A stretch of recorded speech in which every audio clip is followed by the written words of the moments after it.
जी हम डेटाबेस से रिडंडेंसी को रिड्यूस करने के लिए यूज करते हैं।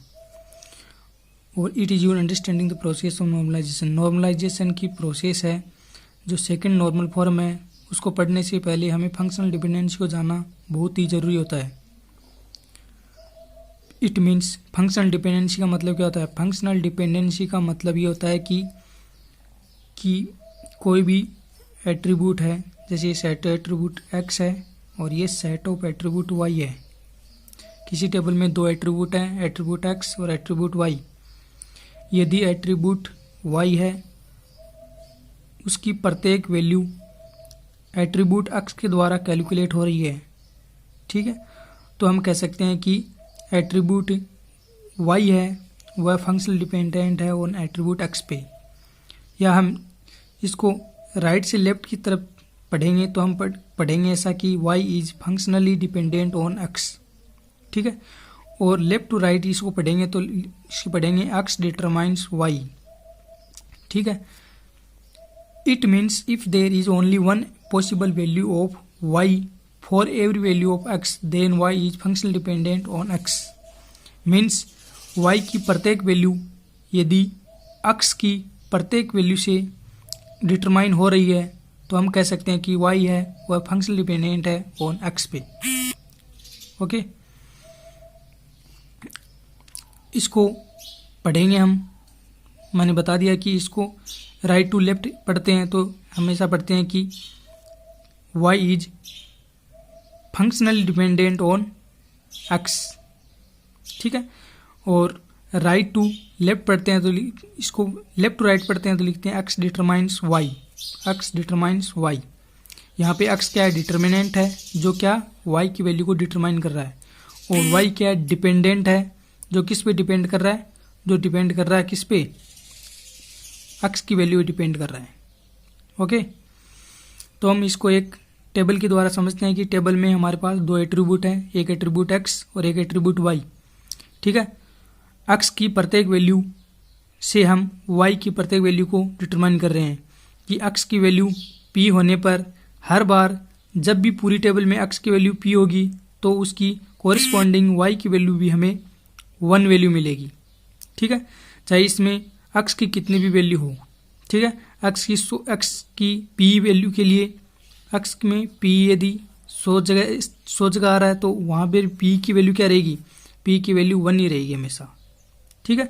तो p है, x का प्रत्येक वैल्यू किसको डिटरमाइन कर रहा है? y की प्रत्येक वैल्यू को डिटरमाइन कर रहा है। और q की जब भी q की वैल्यू डिटरमाइन करेंगे तो उसकी वैल्यू हमेशा हमें 2 ही मिलेगी। ओके फ्रेंड्स, यदि तब हम कह सकते हैं कि x डिटरमाइन कर रहा है y को, या y है फंक्शनल डिपेंडेंट और x पे। कब? जब p की प्रत्येक वैल्यू के लिए हमें जब भी हम p की वैल्यू सर्च करें तो हमें हर बार 1 ही मिले, ठीक है। और q की वैल्यू सर्च करें तो हमें 2 ही मिले, ठीक है। लेकिन यदि p की वैल्यू डिफरेंट मिल रही है, हमें यहाँ भी p की वैल्यू 1 मिल रही है और p की वैल्यू 2 मिल रही है, ठीक है। तो हम x डिटरमाइन y, तब ये कंडीशन फुलफिल नहीं होगी, ठीक है, क्योंकि p की 2 वैल्यू मिल रही है, ठीक है। p की 1 वैल्यू मिल रही है, p की।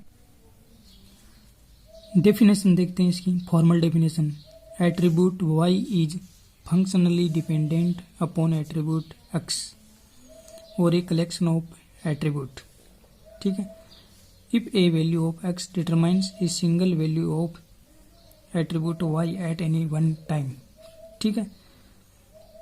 यदि y है वह फंक्शनल डिपेंडेंट है ऑन एट्रीब्यूट x पे या कलेक्शन ऑफ एट्रीब्यूट्स पे, ठीक है, एक एट्रीब्यूट या कलेक्शन ऑफ एट्रीब्यूट्स।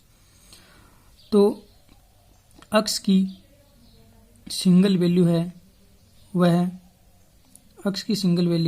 वह y की वैल्यू को कैलकुलेट करेगी, ठीक है।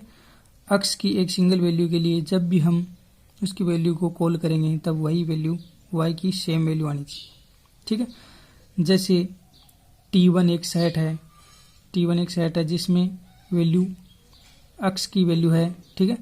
x की वैल्यू जैसे x की वैल्यू पे हर बार उस पर सेम वैल्यू आएगी y की, ठीक है। जैसे x की वैल्यू p है, इसमें तो पी को T1 में यदि पी की वैल्यू को सर्च करेंगे तो उसकी कॉरिस्पॉन्डिंग वैल्यू 1 ही मिलेगी हर बार। चाहे वो T2 में देख ले, T2 में भी हमें 1 ही मिलेगी पी के कॉरिस्पॉन्डिंग वैल्यू, ठीक है।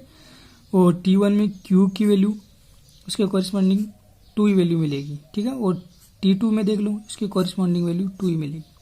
तो हर बार क्या कर रहा है, जो एक्स में सेट ऑफ एट्रीब्यूट्स है उसमें किसी भी एक एट्रीब्यूट की वैल्यू हर बार सेम मिल रही है, ठीक है। यदि यहाँ पे पी की वैल्यू 1 है और यहाँ पे पी की वैल्यू 2 मिल रही है तो ये 2 मिलती है, तब ये एक्स डिटरमाइन वाई ये रिलेशनशिप नहीं रहती, ठीक है। तो आशा करता हूँ यदि आपको ये वीडियो पसंद आया होगा।